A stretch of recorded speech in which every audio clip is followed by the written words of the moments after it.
Gelmişsən kəndə çölə izahda qoyublar sən.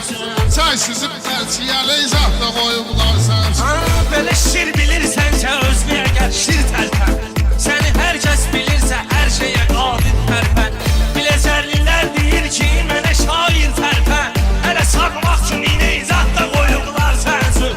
Hələ sağmaq üçün inə izahda qoyublar sənsin. Hələ ki mən deyirəm yaxda qalan anda gəlir. Ay vüqar biləcəliyə güclü qəzəl xan da gəlir.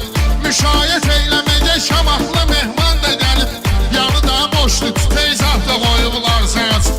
Yanı da boşdur teyzahda qoyublar sənsin. Buyur söz deyirək ki səbəb olsun səbəbim. Belə gördüm ki sənin vardı maşallah ədəbin.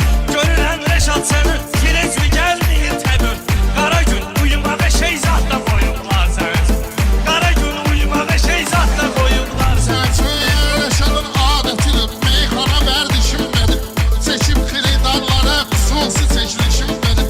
Vüqar belə şey deyib çox oğlanın işim benim. Narka biznesdə muzey zatda qoyublar sənsin. Narka biznesdə muzey zatda qoyublar sənsin. Səni mən pişirmişəm bala üzü parkasan. Bilmirəm sən ya Parişsən ya da Danimarkasan. Qaldı iş verməyə sən maşallah işi markasan.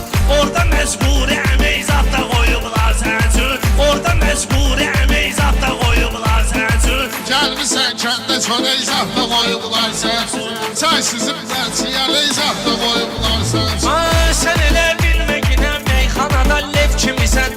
Səni sözlə sökərəm fikirləşmə ev kimisən. Ay Rəşad meyxanada Mirzə Babayev kimisən.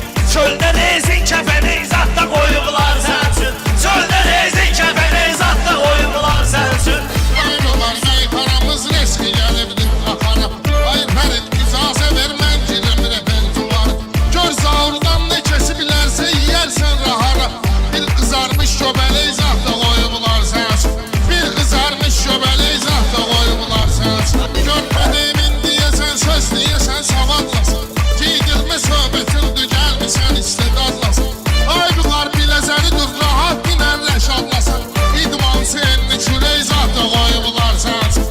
İdman senni kürə izahda qoyublar sənsin. Söz bilən meyxana aləmdə bilir irad səni. Biləcər torpağıdır saymıram buraya səni. Gərək camaat düşün dağırda zeyrəşah səni. Gör özün gözlə bəbək izahda qoyublar sənsin. Gör özün gözlə bəbək izahda qoyublar sənsin. Bu mənim adətim döyür ki sənətdə bağlanım. Nə də adət olmayıb meyxanada ayaqlanım.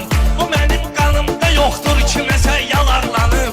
Girən oğlan girəcək zatda qoyublar sənsin. Girən oğlan girəcək zatda qoyublar sənsin. Gəlmişsən kəndə çölə izahda qoyublar sənsin. Çay süzüb tərçiyələ izahda qoyublar sənsin. Gəlmişsən